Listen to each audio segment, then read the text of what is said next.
بسم اللہ الرحمن الرحیم۔ السلام علیکم ورحمۃ اللہ وبرکاتہ۔ ان الحمد للہ نحمده ونستعینه ونستغفره ونؤمن به ونتوکل علیہ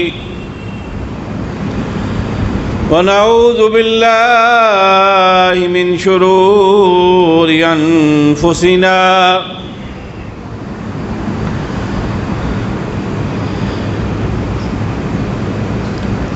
ونعوذ باللہ ان الحمد للہ نحمده ونستعینه ونستغفره ونؤمن به ونتوکل علیہ ونعوذ باللہ من شرور انفسنا ومن سیئات اعمالنا ونشهد أن لا إله إلا الله ونشهد أن محمدًا عبده ورسوله أما بعد فإن أحسن الكلام كلام الله وخير الهدي هدي محمد صلى الله عليه وسلم وشر الأمور محدثاتها وكل محدثة بدعة وكل بدعة ضلالة وكل ضلالة في النار۔ ان اللہ وملائکتہ یصلون علی النبی یا ایھا الذین آمنوا صلوا علیہ وسلموا تسلیما۔ اللہم صل علی محمد وعلی آل محمد کما صلیت علی ابراہیم وعلی آل ابراہیم انک حمید مجید۔ اللہم بارک علی محمد وعلی آل محمد کما بارکت علی ابراہیم وعلی آل ابراہیم انک حمید مجید۔ رب اشرح لی صدری ویسر لی امری واحلل عقدۃ من لسانی یفقہوا قولی واجعل لی وزیرا من اہلی۔ اما بعد، قال اللہ تبارک و تعالی فی القرآن المجید اعوذ باللہ السمیع العلیم من الشیطان الرجیم بسم اللہ الرحمن الرحیم۔ یریدون لیطفئوا نور اللہ بافواہہم واللہ متم نورہ ولو کرہ الکافرون۔ وقال اللہ تبارک و تعالی فی المقام الآخر اِنَّا نَحْنُ نَزَّلْنَا الذِّكْرَ وَإِنَّا لَهُ لَحَافِظُونَ۔ ہر قسم کی حمد و ثنا، بزرگی، برتری، بڑھائی، تسبیحات، تکبیرات، تمجیدات اللہ بزرگ و برتر کے لیے جو اس کائنات کا خالق و مالک ہے، رازق ہے، حاجت روا، مشکل کشا، رنج بخش، فیض عالم، غوث اعظم، دستگیر علی کل شیء قدیر ہے۔ درود و سلام ان گنت لاتعداد بے شمار کروڑہ کروڑ اربہ ارب درود و سلام آقا و مولا حضرت محمد صلی اللہ علیہ وآلہ وسلم کی ذات اقدس پر، جن کی تعلیمات کے سبب آج ہم کلمہ گو ہیں، توحید کی نعمت سے آشنا ہیں۔ احباب گرامی قدر، آپ احباب کے علم میں ہے کہ گزشتہ چند مہینوں میں اللہ تعالیٰ کی نازل کردہ مقدس کتاب قرآن حکیم، جو ہم مسلمانوں کی کتاب ہے، اس کی اہانت کے حوالے سے مختلف واقعات پیش آئے۔ ایک تو ہمارے وطن عزیز میں، اور دوسرا ہالینڈ میں یا دیگر مغربی سویڈن میں، مغربی ممالک میں اس طرح کے واقعات رونما ہوئے۔ اس تناظر میں آج میرا ارادہ ہے کچھ آپ احباب کے گوش گزار کروں، جو جس آیہ مبارکہ سے اپنی گفتگو کا آغاز کیا۔ اللہ تعالیٰ فرما رہے ہیں یریدون لیطفئوا نور اللہ بافواہہم، یہ چاہتے ہیں کہ اپنے پراپیگنڈے سے، اپنی سازشوں سے، اپنے مکر و فریب سے یہ اللہ کے نور کو، یعنی اللہ کے دین کو بجھا سکیں گے، اللہ کے دین کی اشاعت کو روک سکیں گے، چاہتے یہ ہیں۔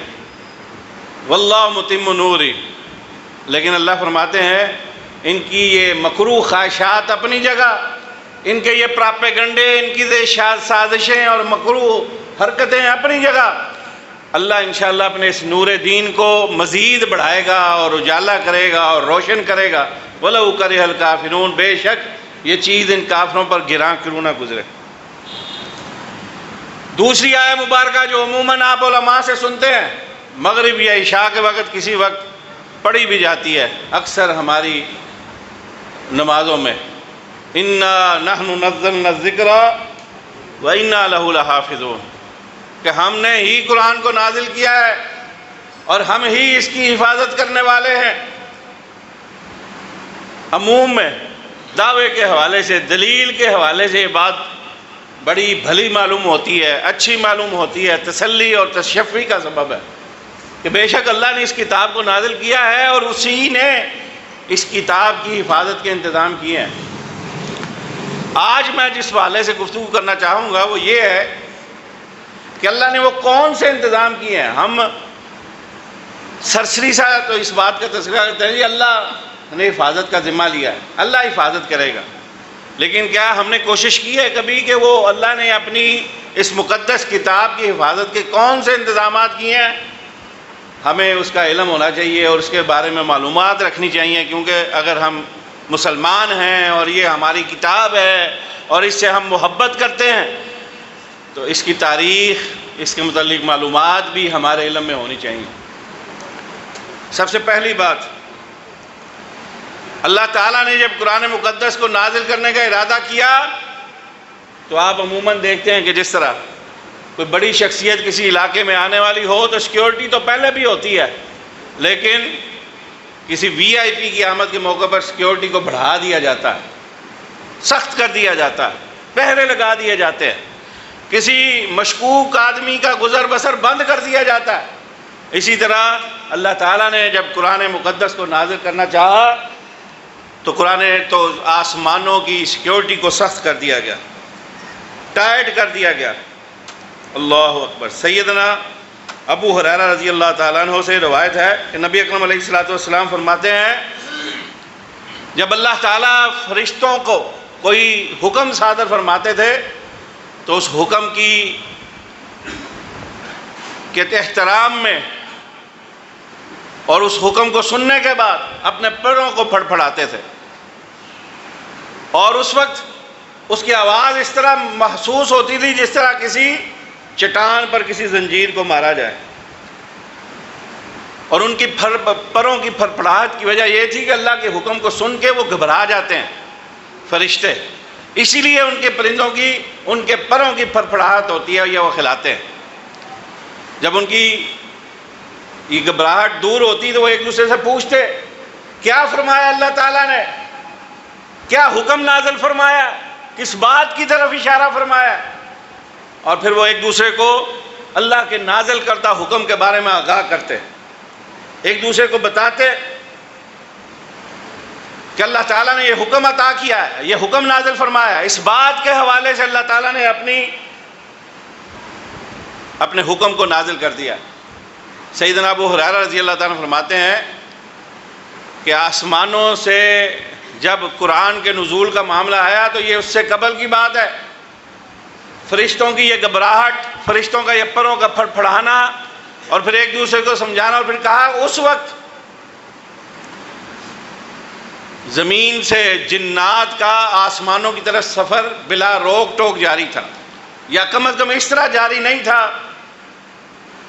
جس طرح اب بالکل روک ٹوک ہے، ویسے پہلے نہیں تھا۔ لیکن جب آسمانوں سے قرآن کے نزول کا وقت آیا اللہ تعالیٰ نے آسمان کی سیکیورٹی کو سخت کر دیا۔ سیدنا ابو ہریرہ فرماتے ہیں کہ اللہ کے رسول نے فرمایا کہ جب وہ فرشتے ایک دوسرے سے اللہ کے نازل کردہ حکم کو شیئر کرتے تھے، ایک دوسرے سے شریک کرتے تھے، تو اس وقت زمین سے جانے والے شیاطین یا جنات فرشتوں کی اس باہم گفتگو کو سن کر زمین پر آ کر اپنے چیلوں تک، اپنے لوگوں تک پہنچایا کرتے تھے، جیسے کہ قرآن کی آیت میں ہے ان الشیاطین لیوحون الی اولیاءہم، یہ شیطان، یہ جنات اپنے دوستوں تک باتوں کو، خبروں کو پہنچاتے ہیں۔ اسی طرف سیدنا ابو ہریرہ رضی اللہ تعالیٰ اشارہ کر رہے ہیں کہ اس طرح آسمانوں کی خبروں کو جو فرشتے آپس میں گفتگو کرتے تھے یہ جنات زمین تک پہنچانے کا ذریعہ اور سبب بن جاتے تھے۔ سیدہ عائشہ رضی اللہ تعالیٰ عنہ وہ بھی اس بات کی طرف اشارہ کرتی ہیں ان الملائکۃ تنزل فی العنان، فرشتے بادلوں پر اترتے ہیں، وہو السحاب، ایک دوسرے سے تذکرہ کرتے ہیں، فتذکر الامر، بادلوں میں اترتے ہیں اور ایک دوسرے سے اللہ کے حکم کا تذکرہ کرتے ہیں کہ اللہ نے آسمان پر کس بات کا فیصلہ کیا ہے۔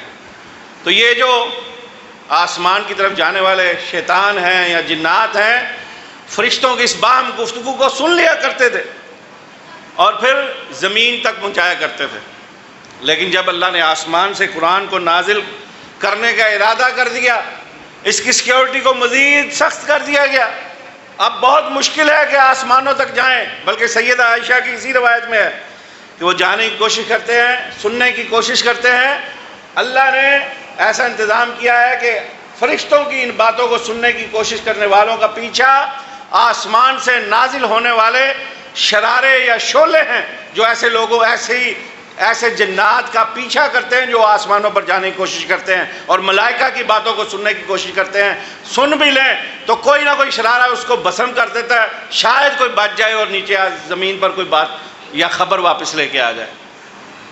اس کا تذکرہ کہ ان کی آسمانوں تک رسائی جنات کی ختم ہے یا ناممکن ہے یا بہت محدود ہے، اس کا تذکرہ انہوں نے، اللہ تعالیٰ نے کہا کہ انہوں نے باہم تذکرہ کیا کہ ہم پہلے آسمانوں پر جاتے تھے، باتیں سن لیا کرتے تھے، اب وہاں تک رسائی ممکن نہیں رہی، محدود ہو گئی ہے، مشکل ہو گئی ہے۔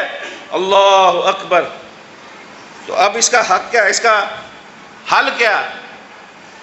تو پھر اس کے بعد فرشتوں کی، ان جنات کی گفتگو کو، باہم گفتگو کو اللہ تعالیٰ نے قرآن کا حصہ بنایا۔ وَأَنَّا لَمَسْنَا السَّمَاءَ فَوَجَدْنَاهَا مُلِيَتْ حَرَسًا شَدِيدًا وَشُهُبًا وَأَنَّا كُنَّا نَقْعُدُ مِنْهَا مَقَاعِدَ لِلسَّمْعِ فَمَنْ يَسْتَمِعِ الْآنَ يَجِدْ لَهُ شِهَابًا رَصَدًا وَأَنَّا لَا نَدْرِي أَشَرٌّ أُرِيدَ بِمَنْ فِي الْأَرْضِ أَمْ أَرَادَ بِهِمْ رَبُّهُمْ رَشَدًا۔ اور کہا کہ ہم نے آسمانوں کو ہاتھ لگایا، یہ کون کہہ رہا ہے؟ جنات کہہ رہے ہیں کہ ہم نے آسمانوں کو ہاتھ لگایا۔ اور کس وقت کہا؟ جب قرآن کا نزول شروع ہو گیا، ہم نے آسمانوں کو ہاتھ لگایا تو ہم نے اس کو سخت پہرے میں پایا اور چمکدار شعلوں میں، یعنی اللہ تعالیٰ نے سیکیورٹی کا ایسا انتظام کیا جو آسمانوں تک جانے کی اور رسائی کی کوشش کرے اس کا پیچھا چمکدار شعلے، یا یوں کہیں جس طرح آپ کے قریب ہے یہ ایئر بیس، اور اس ایئر بیس کا تحفظ کیا جاتا ہے اینٹی ایئر کرافٹ گنوں کے ذریعے۔ اللہ نے کچھ ایسا انتظام کر رکھا ہے جو وہاں تک رسائی کی کوشش کرتا ہے، اس کو ایئر کرافٹ گنیں اس کا پیچھا کرتی ہیں، اور اس بات کا تذکرہ واپس میں کرتے ہیں۔ اور کہا کہ ہم اوپر جا کر کئی جگہوں پہ بیٹھا کرتے تھے، سنا کرتے تھے، اور اب ہم جہاں جانے کی کوشش کرتے ہیں چمکدار شعلہ ہماری گھات میں ہمارے پیچھے بیٹھا ہوتا ہے۔ اللہ اکبر۔ اور کہا کہ اب ہمیں خبر نہیں ہے کہ کیا ہو رہا ہے اور کیا نہیں۔ اللہ اکبر۔ اور اس کا تذکرہ اللہ تعالیٰ نے ایک اور مقام پہ کیا، وَحَفِظْنَاهَا مِن كُلِّ شَيْطَانٍ رَجِيمٍ إِلَّا مَنِ اسْتَرَقَ السَّمَاءَ فَأَتْبَعَهُ شِهَابٌ مُّبِينٌ، کہ ہم نے ان آسمانوں کو ہر مرد و جن سے، ہر مرد اور شیطان جن سے ہم نے اس کو محفوظ کر دیا۔ اللہ اکبر۔ اور کہا کہ اگر کوئی کوشش بھی کر لے، کوئی سنی سنائی بات ہے تو اس کا پیچھا چمکدار شعلہ کرتا ہے۔ اللہ تعالیٰ نے دوسرے مقام پہ بھی اپنے آسمانوں کے تحفظ کا تذکرہ کیا۔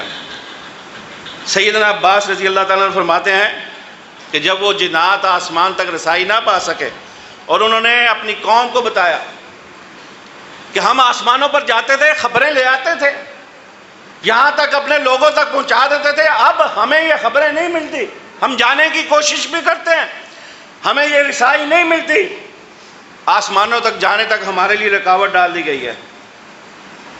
تو پھر جب مشورہ ہوا آپس میں تو کہا اس کا کوئی سبب ہے، کوئی وجہ ہے جس کی وجہ سے اب رکاوٹ آ گئی ہے، اور کہا کہ جاؤ مشرق و مغرب کا سفر کرو، شمال و جنوب کا سفر کرو، معلوم کرو کہ وہ کیا وقوع ہے، کیا وجہ ہے، کیا سبب ہے کہ جس طرح تم بلا روک ٹوک آسمانوں پر آیا جایا کرتے تھے، اب تمہاری روک ٹوک محدود کر دی گئی ہے، تمہارے اختیارات سلب ہو گئے ہیں، تمہاری صلاحیتیں محدود کر دی گئی ہیں، وجہ سبب تلاش کرو۔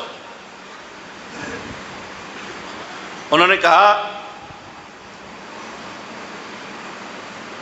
سفر کیا شمال و جنوب کا، شرق و غرب کا، حتیٰ کہ وہ ایک دن اللہ کے رسول صلی اللہ علیہ وآلہ وسلم کے پاس پہنچے.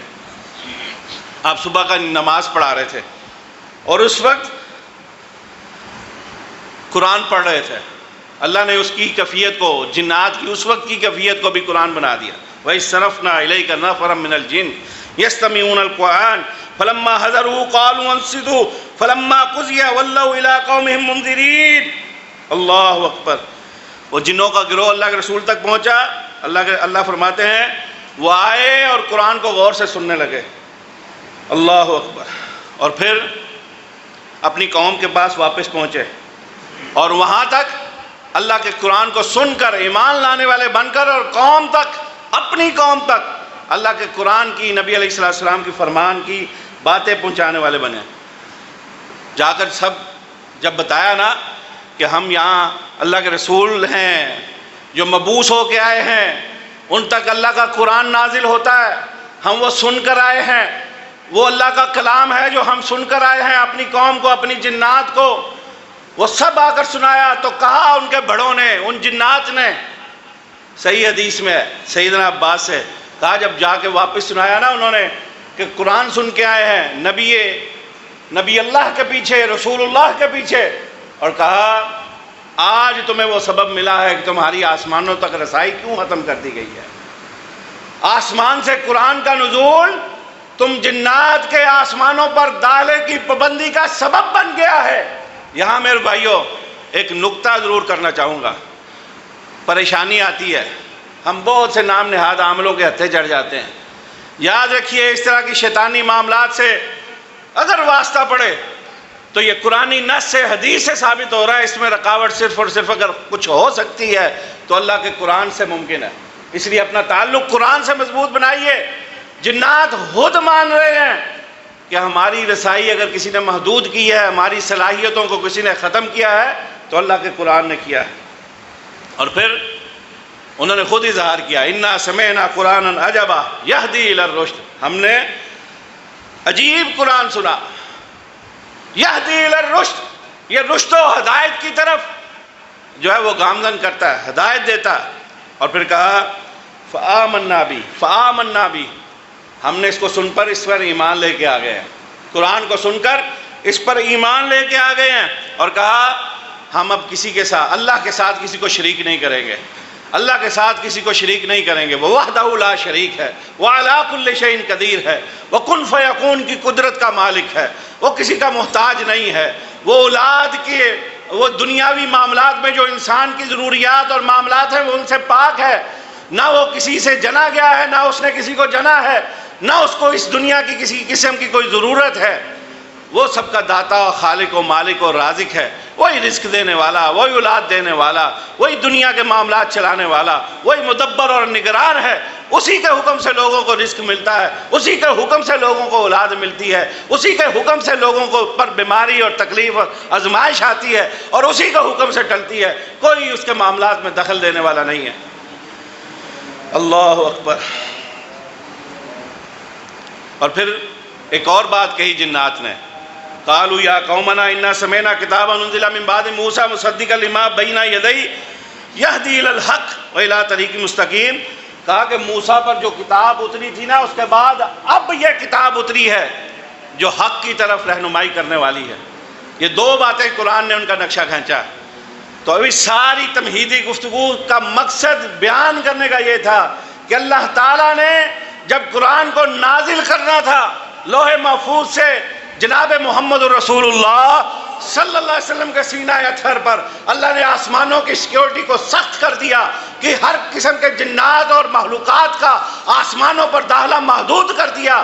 اور ان کی قوت و سماعت کی اگر کو کوشش بھی کرے ان کوششوں کو ناکام کر دیا، کیونکہ اللہ تعالیٰ نے یہ کہا تھا اِنَّا نَحْنُ نَزَّلْنَا الذِّكْرَ وَإِنَّا لَهُ لَحَافِظُونَ. قرآن ہم نازل کرنے والے ہیں اور اس کی حفاظت کرنے والے بھی ہم ہیں. اللہ نے اس لیے آسمانوں کا پہرا اس قدر سخت کر دیا. دوسری بات،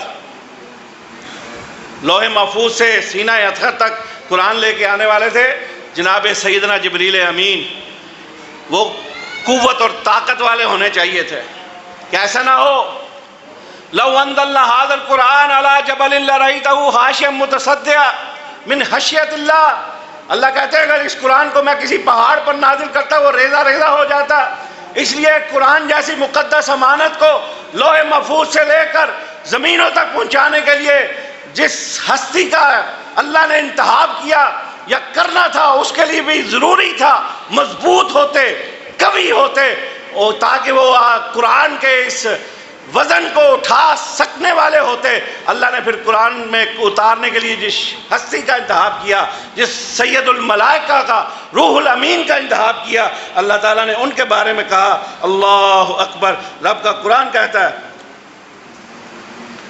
اور صحیح احادیث میں سیدنا عبداللہ ابن مسعود رضی اللہ تعالیٰ فرماتے ہیں ان محمد صلی اللہ علیہ وسلم رایا جبریل لہو 600 جناح، وہ کتنے مضبوط تھے؟ ان کے 600 پر تھے، کن کے؟ جناب سید الملائکہ روح الامین کے 600 پروں والے تھے۔ اللہ کے رسول صلی اللہ علیہ وآلہ وسلم نے خود دیکھا جناب جبریل امین کو، اللہ اکبر۔ اور پھر یہ ان کی مضبوطی تھی اور ان کی امانت داری کی بھی بڑی ضرورت تھی۔ اللہ تعالیٰ نے یہ ذمہ داری لوح محفوظ سے زمینوں تک پہنچانے کے لیے جناب جبریل امین کا انتخاب کیا۔ مضبوط بھی تھے، قوی بھی تھے، اور اسی کے ساتھ ساتھ امین بھی تھے۔ تیسرا قدم اللہ نے جو قرآن کی حفاظت کا اٹھایا، جس سینہ اطہر پر نازل ہونا تھا، اللہ نے اس سینہ اطہر جو پاک تھا، صاف تھا، مطہر تھا، جناب محمد الرسول اللہ صلی اللہ علیہ وسلم، جس کے بارے میں خود قرآن پاک میں اللہ تعالیٰ خود فرماتے ہیں قل الحمدللہ وسلام علی عبادہ الذین اصطفیٰ، ساری تعریفیں اللہ کے لیے، اور سلام ہو اللہ پر، سلام ہو ان ہستیوں پر جن کو اللہ نے منتخب کر دیا۔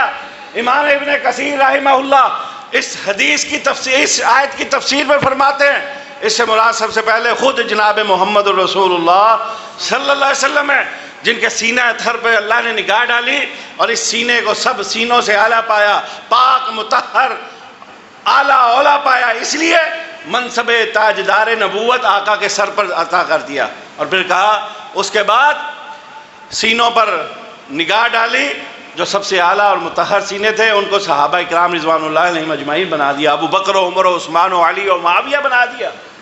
تو بہرحال وہ سینہ اطہر جو پہلے ہی پاک اور صاف تھا، اس کو مزید اس امانت کو، اللہ کی امانت کو سنبھالنے کے لیے ایک دفعہ بچپن میں جبریل امین آتے ہیں، آپ کے سینہ اطہر کو چاک کرتے ہیں، آپ کے سینہ کو باہر نکال کے آب زمزم سے دھویا گیا۔ اور پھر دوسری دفعہ معراج کے سفر سے پہلے اللہ کے رسول صلی اللہ علیہ وآلہ وسلم کے سینہ اطہر کو دوبارہ دھویا گیا آب زمزم کے ساتھ۔ مقصد کیا تھا کہ یہ سینہ اطہر، یہ پاکیزہ سینہ اطہر، اس میں اللہ کی امانت کو محفوظ کیا جانا تھا۔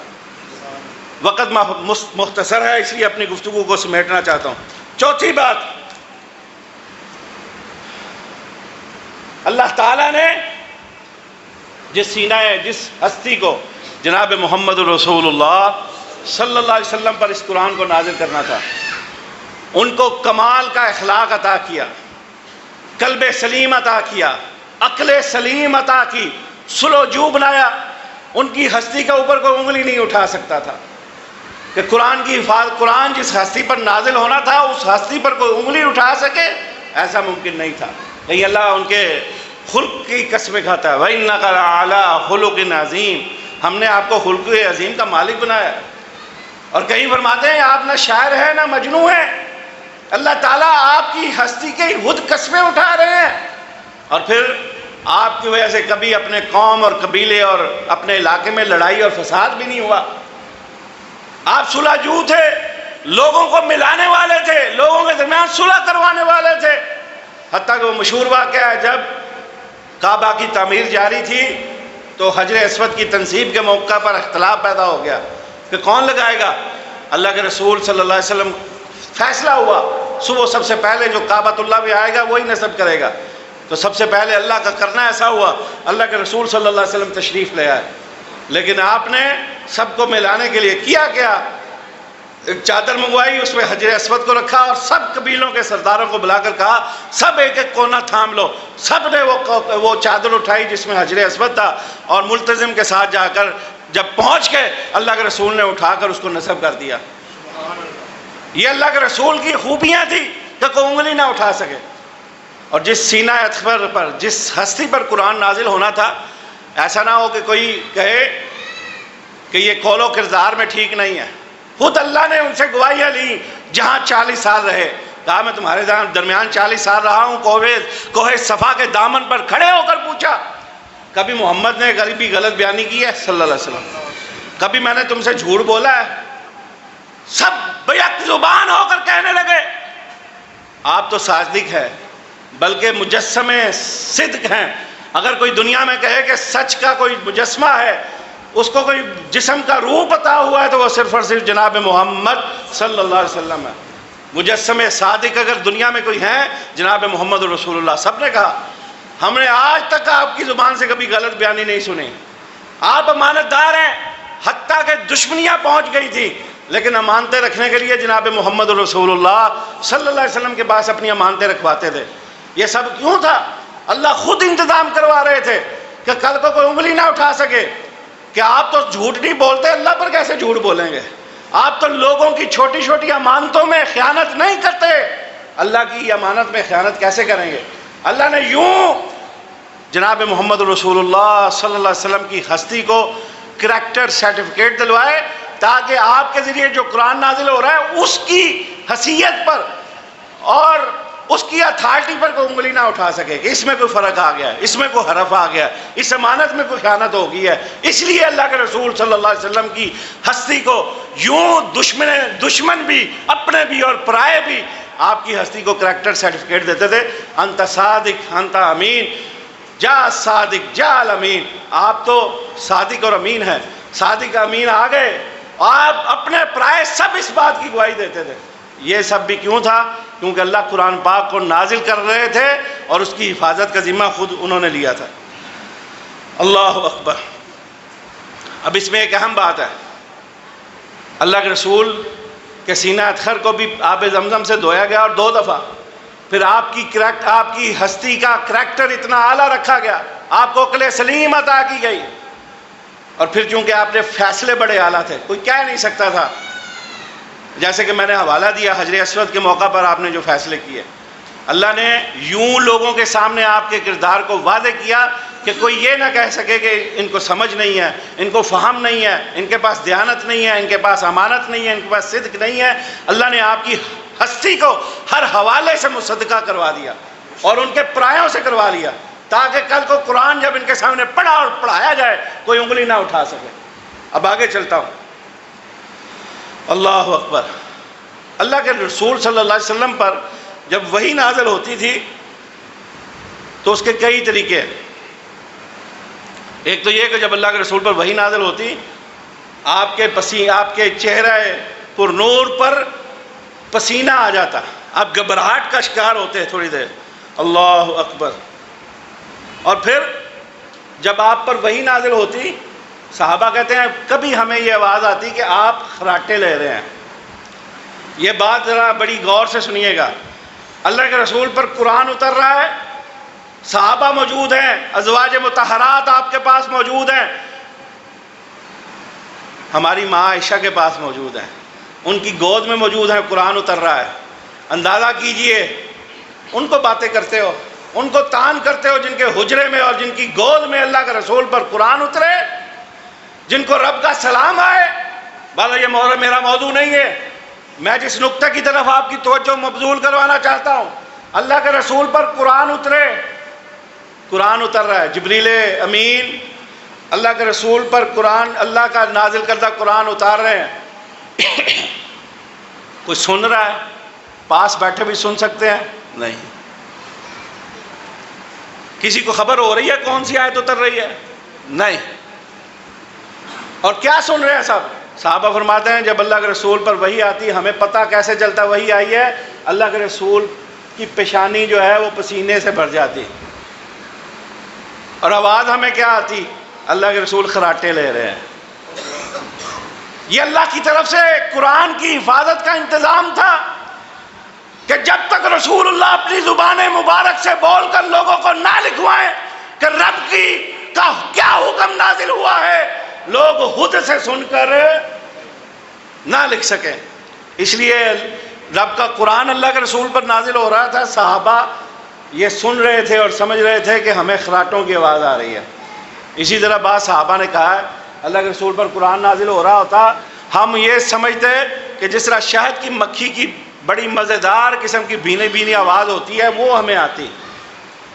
اور اس طرح بعض صحابہ نے کہا کہ جب اللہ کے رسول پر وحی نازل ہوتی ہمیں یوں محسوس ہوتا کہ جیسے کسی پتھر پر سنگلی ماری جائے اور اس کی آواز پیدا ہوتی ہے۔ بسا اوقات ہمیں ایسی آواز سنائی دیتی، لیکن ہم کبھی نہیں سن سکے اللہ کے رسول پر کیا نازل ہو رہا ہے۔ یہ بھی میرے بھائیوں اللہ کی طرف سے قرآن کی حفاظت کا الہی انتظام ہے، کیونکہ اللہ نہیں چاہتے تھے جو میں محبوب کو بھیج رہا ہوں وہ کوئی اور لے لے، جو دیا ہے محبوب کو دیا ہے، محبوب کے ذریعے ہمیں دیا ہے۔ یہ بھی اللہ کی طرف سے قرآن کی حفاظت کا انتظام ہے۔ اور پھر کرتے کیا تھے اللہ کے رسول صلی اللہ علیہ وسلم؟ فوراً بلایا کرتے تھے حضرت زید کو، دیگر کاتبان وحی کو، اور لکھوایا کرتے تھے فوراً، لکھا کرو یہ فلاں آیت ہے اس کو لکھ لو۔ لیکن خود اللہ کے رسول کو اللہ نے امی بنایا۔ الذین یتبعون الرسول النبی الامی الذی یجدونہ مکتوبا عندہم فی التوراۃ والانجیل، اللہ نے اپنے محبوب کو امی نبی بنایا، اور نازل سینہ اطہر پہ ہوا، اور ساری امانت اللہ نے سینہ اطہر پر نازل فرمائی۔ لیکن اللہ کے رسول کاتبان وحی کے ذریعے قرآن کو لکھایا کرتے تھے۔ سبب یہ تھا اللہ نہیں چاہتے تھے قرآن کی حفاظت کے اس الہی انتظام میں کوئی اور آئے اور کسی اور کے ذریعے میں جو ہے وہ یہ کہا جائے کہ اللہ کے رسول فلاں سے پڑھے تھے۔ ایسا تو نہیں ہے، اللہ کے رسول سے جو فلاں سے اکتساب علم کیا تھا اس کا اثر قرآن میں موجود ہے، فلاں سے لکھنا پڑھنا سیکھا تھا اس لکھنے پڑھنے کا اثر قرآن میں موجود ہے۔ اللہ نے اس لیے ہمارے پیارے پیغمبر جناب محمد الرسول اللہ صلی اللہ علیہ وآلہ وسلم کو امی نبی بنایا، تاکہ رب کا قرآن سیدھا قرآن سینہ اطہر پہ نازل ہو اور آپ خود لکھواتے جائیں، لوگ لکھتے جائیں۔ کسی اور کے زانوِ تلمذ میں اللہ نے اپنے محبوب کو نہیں جانے دیا۔ یہ بھی قرآن کی حفاظت کا الہی انتظام ہے میرے بھائیوں۔ اور پھر جب قرآن نازل ہو جاتا، جو آیت آتی آپ کاتبان وحی کو طلب فرماتے اللہ اکبر اور لکھواتے کہ فلاں جگہ سے لکھ لو، یہ فلاں آیت لکھ لو۔ اور پھر اسی طرح اکثر سیدنا زید بن حارث ہوتے اور اللہ کے رسول صلی اللہ علیہ وسلم بلایا کرتے، کہاں ہے زید، اس کو بلاؤ، میں یہ آیت لکھوانا چاہتا ہوں۔ اور اس کا ایک پہلو، چونکہ لکھوانے کا معاملہ ہے، اسی کے ساتھ ساتھ وہ بھی میں واضح کرتا جاؤں، اللہ کے رسول جب کاتبان وحی کو لکھایا کرتے کوئی سینے میں یاد کر لیتا، اللہ کے رسول جب سناتے نا بعد میں اللہ اکبر، جب قرآن اترتا صحابہ بیٹھے ہوتے، کیا منظر ہوگا، اللہ کے رسول آیتوں کی تلاوت کرتے، صحابہ سنتے جاتے، کوئی سینے میں یاد کر رہا ہے، کوئی لکھ رہا ہے، کوئی کھجور کے پتوں پر لکھ رہا ہے، صحابہ تمہاری عظمت پہ قربان جاؤں، وہ تمہاری محنتیں ہیں کہ آج ہم سن رہے ہیں، کوئی سینے میں یاد کر رہا ہے، کوئی کھجور کے پتوں پر لکھ رہا ہے، کوئی اپنے کپڑوں کے اوپر لکھ رہا ہے، کوئی چادر کے اوپر لکھ رہا ہے، کوئی چمڑے کے اوپر لکھ رہا ہے، اللہ اکبر۔ اور یوں ہی مختلف حصوں میں، صورتوں میں، آیتوں کی صورت میں اللہ تعالیٰ نے قرآن پاک کو محفوظ کر دیا۔ اللہ کے رسول صلی اللہ علیہ وسلم وفات پا جاتے ہیں، اللہ اکبر، جنگ یمامہ ہوتی ہے ختم نبوت کے لیے، اتنی باقی سارے غزوات میں کبھی صحابہ شہید نہیں ہوئے، ختم نبوت کے لیے جتنی صحابہ نے جانوں کا نذرانہ پیش کیا، کئی سو یا ہزار صحابہ شہید ہو گئے، اس میں کئی کبار قراء حفاظ بھی شہید ہو گئے۔ سیدنا عمر فاروق رضی اللہ تعالیٰ عنہ سیدنا ابوبکر صدیق کے پاس آتے، اے صدیق اس جنگ کے موقع پر ہمارے افراد شہید ہو گئے ہیں، ایسا نہ ہو قرآن ضائع ہو جائے، اس کو اکٹھا کرنا چاہیے۔ سیدنا ابوبکر صدیق رضی اللہ تعالیٰ عنہ نے کچھ ہچکچاہٹ کے بعد حکم جاری کر دیا، سیدنا زید کو بلایا، ان کی ڈیوٹی لگا دی گئی کہ جہاں جہاں قرآن لوگوں میں اعلان کر دو، جہاں جہاں قرآن موجود ہے اکٹھا کرواؤ۔ پھر سیدنا عمر اور سیدنا زید کی کمیٹی بنتی ہے، آپ مسجد نبوی کے دروازے پر بیٹھ جاتے ہیں، گواہیاں لی جاتی ہیں، جس کو یاد ہے وہ بھی آ کر سنائے، جس کے پاس کتاب کھجور کے پتے پر موجود ہے وہ بھی جمع کروائے، جس کے پاس چمڑے کے اوپر موجود ہے وہ بھی جمع کروائے، جس کے پاس کپڑے کے اوپر موجود ہے وہ بھی جمع کروائے۔ صحابہ آ رہے تھے، قرآن جمع کروا رہے تھے، کوئی کھجور کے پتوں پر، کوئی چمڑے کے اوپر، کوئی کپڑے کے اوپر، کوئی زبانی پیش کر رہا تھا۔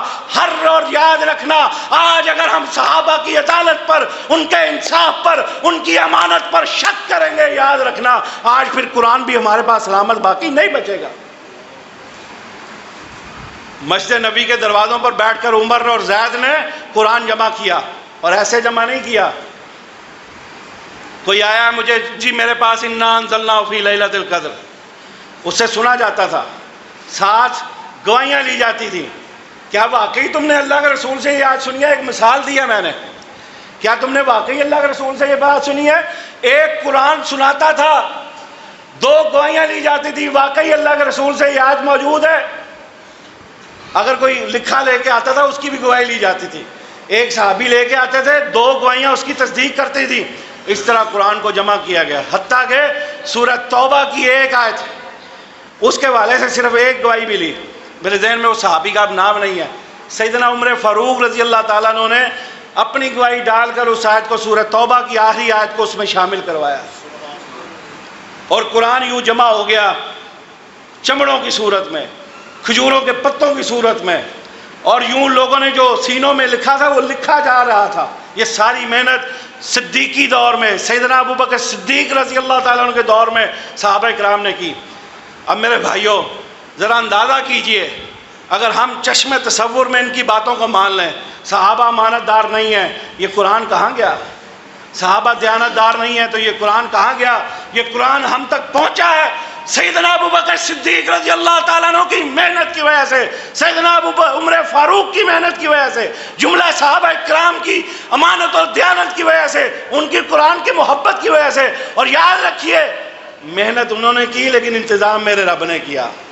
اِنَّا نَحْنُ نَزَّلْنَا الذِّكْرَ وَإِنَّا لَهُ لَحَافِظُونَ، اللہ فرماتے ہیں اس قرآن کو نازل میں نے کیا، اس کی حفاظت بھی میں کروں گا۔ اور یہاں سے اپنے صحابہ سے محبت کا ایک پہلو بیان نہ کروں تو میرا حق ادا نہیں ہوتا۔ میرے بھائیوں اس سے معلوم ہوتا ہے صحابہ نے اللہ کے اس الہی انتظام میں اپنا کردار ادا کر کے یہ ثابت کر دیا کہ جو صحابہ پر شک کرے وہ قرآن پر شک کرتا ہے، اور جو قرآن پر شک کرے وہ رب کے اس فرمان پر شک کرتا ہے، اِنَّا نَحْنُ نَزَّلْنَا الذِّكْرَ وَإِنَّا لَهُ لَحَافِظُونَ۔ آپ اپنی اداؤں پہ ذرا غور کرو، ہم عرض کریں گے تو شکایت ہوگی۔ اور اس کے بعد سیدنا عثمان غنی رضی اللہ تعالیٰ عنہ کے دور میں دوبارہ یہ مسئلہ پیدا ہوا۔ مسئلہ کیا پیدا ہوا؟ آرمینیا یا ترکی کے درمیان کہیں جنگ ہوئی، وہاں پر مختلف حصوں کے لوگ جو ہیں وہ جمع ہوئے، قرآن پڑھنے پڑھانے والے۔ شام کو اگر حجازی لہجے والا پڑھتا تھا تو رات کو عراقی لہجے والا پڑھتا تھا، لوگوں کے درمیان قرات پر اختلاف پیدا ہو گیا۔ چھوٹی سی مثال دیتا ہوں، آپ لوگوں کی یہاں کی جو بولی ہے اس پر سرائکی رنگ غالب ہے، تھوڑا سا آپ ٹوبے سے پیچھے چلے جائیں اس پہ رنگ اور ہو جاتا ہے، اس پہ فیصل آبادی رنگ آ جاتا ہے، پنجابی کی بات کر رہا ہوں۔ اس سے آگے لاہور کی طرف، سیالکوٹ کی طرف چلے جائیں، وہاں پر ہماری بولیوں کے لہجے اور ہیں، آپ اور طرح بعض لفظ بولتے ہیں، ہم اور طرح بولتے ہیں، اور یہ اللہ کی قدرت ہے، ہر زبان میں یہ معاملے ہیں۔ اسی طرح عربی زبان کے لہجے بھی جدا جدا ہیں۔ اب وہاں میں مسئلہ پیدا ہوا، حتیٰ کہ بعض لوگوں نے کہا تم غلط پڑھتے ہو، پڑھتے وہ بھی صحیح تھے، لہجہ اور تھا۔ بعض نے کہا جو جس نے صبح کی نماز پڑھائی نا اس نے غلط پڑھا۔ اس میں ایک صحابی موجود تھے، انہوں نے کہا بعد آ جاؤ، اس معاملے پہ لڑو نا، یہ معاملہ خلیفۃ الرسول سیدنا عثمان ذو النورین کے پاس جائے گا۔ آپ واپس آئے، مدینہ پہنچے اور عثمان کو کہا اس امت کو ایک قرات پر جمع کر دیں، اور آپ نے سب لوگوں سے جتنے نسخے موجود تھے نا، اچھا یہ ایک بات میں بتانا بھول گیا، سیدنا ابوبکر صدیق نے قرآن کو جمع کر لیا تھا اور اس کے مختلف نسخے موجود تھے، لیکن اسی طرح بے ترتیب تھے، یعنی جیسے جس کے پاس تھا وہ ایسے کے ویسے جمع کر لیے گئے۔ اب سیدنا عثمان نے کیا کیا؟ سیدنا عثمان نے سب نسخوں کو بلایا، جمع کیا، غالباً سیدہ صفیہ کے گھر سے جو ملا نسخہ اس کو منگوایا گیا، اور پھر اس کے حجازی لہجے پر اس کو ترتیب بھی دی گئی۔ قرآن پاک کی یہ جو موجودہ ترتیب ہے الف لام میم سے لے کے والناس کی سین تک، اس کو سیدنا عثمان ذو النورین کے دور میں مرتب کیا گیا۔ ایک ہی طرح سب نسخوں کو 6 نسخے تیار کیے گئے، ایک بصرہ بھیجا گیا، ایک شام بھیجا گیا، ایک مکے اور مدینے رکھا گیا، اور 2 نسخے کسی اور علاقوں میں بھیجے گئے، اور پھر اس کے ساتھ جو اس لہجے میں پڑھنے والے ماہر قاری تھے ان کو سیدنا عثمان نے ساتھ بھیجا، ان کو پڑھ کے سنا کے آؤ کہ آج کے بعد امت مسلمہ صرف ایک لہجے میں قرآن پڑھے گی۔ ایسے نہیں اللہ نے کہا اِنَّا نَحْنُ نَزَّلْنَا الذِّكْرَ وَإِنَّا لَهُ لَحَافِظُونَ، اللہ نے قرآن کی حفاظت کے انتظام خود اپنے ہاتھوں سے کیے ہیں، اور صحابہ اس کے اولین سپاہی تھے۔ صحابہ کی محنتیں سب سے اولین ہیں اس ضمن میں۔ میرے بھائیوں، آئیے اس وقت ہمارے لیے بھی سوچنے کا مقام ہے، کیا ہم نے اپنا وہ کردار ادا کیا ہے قرآن کی حفاظت میں؟ ہمارا یہ فرض تھا کہ قرآن پڑھنے پڑھانے میں آگے نکلتے، ہمارے ہر گھر میں حافظ ہوتا، ہماری بستیوں میں حفاظ ہوتے، ہمارے گھروں میں قرآن کھلتا ہوتا، ہم قرآن پر عمل کرنے والے ہوتے۔ آج تو ہمیں یہ خبر نہیں ہے، چلے عمل تو دور کی بات ہے، آج جمعہ کا دن ہے، سورہ کہف پڑھنے کی فضیلت ہے، جو آج پڑھے اگلے جمعے تک اس کے لیے نور ہی نور ہے۔ ہم میں سے کتنے ہیں جنہوں نے سورہ کہف کو پڑھا؟ اتنی بے رغبتی ہے ہمارے ساتھ، ہماری قرآن کے ساتھ، نماز کے ساتھ، اللہ اور اس کے رسول کے ساتھ، لیکن جڑاں والے واقعے جیسے ہو جاتے ہیں اس وقت ہمیں بڑی جذباتی شدت پیدا ہو جاتی ہے قرآن سے۔ کیا یہ جذبات پڑھنے پڑھانے وقت ہمارے نہیں جاگتے؟ اگر انہوں نے ظالموں نے یہ ظلم کیا بھی تھا، کسی کی جان لینا آپ کے اختیار میں نہیں ہے، قانون نافذ کرنے والے اداروں کے علم میں لائے، کسی کا گھر جلانا آپ کے اختیار میں نہیں ہے، کسی کو جان سے مارنا آپ کے اختیار میں نہیں ہے، اور اپنے گریبان میں بھی جھانکنے کی ضرورت ہے کہ اگر کوئی توہین کرتا ہے قرآن کی، ہم اتنی زیادہ تکریم کریں قرآن کی، اتنا قرآن پڑھیں پڑھائیں، اس کی تعلیمات کو عام کریں۔ ہم تو قرآن سے دور ہیں میرے بھائیوں، قرآن پڑھنے پڑھانے سے ہم دور ہیں۔ اللہ اکبر۔ ایک اور بات، اللہ کے رسول صلی اللہ علیہ وسلم پر جب وحی نازل ہوتی نا، اس کے بعد آپ نا قرآن تیزی سے پڑھا کرتے، اللہ نے منع کر دیا، کہا اِنَّا عَلَيْنَا لَا تُحَرِّكْ بِهِ لِسَانَكَ، اپنی تیزی نہ کریں، یہ ہمارے اوپر ہے، ہم اس کو جمع کریں گے، آپ ایسا نہ کریں، آپ پر نازل ہوا ہے، جبریل لے کے آئے ہیں، آپ آسانی سے آرام سے پڑھیں، یہ اللہ اس کو محفوظ رکھیں گے، آپ آسانی آرام سے پڑھیں، اللہ آپ کو بھولنے نہیں دے گا۔ اور میرے بھائیوں، یہ تو 1400 برس گزر گئے، آپ سے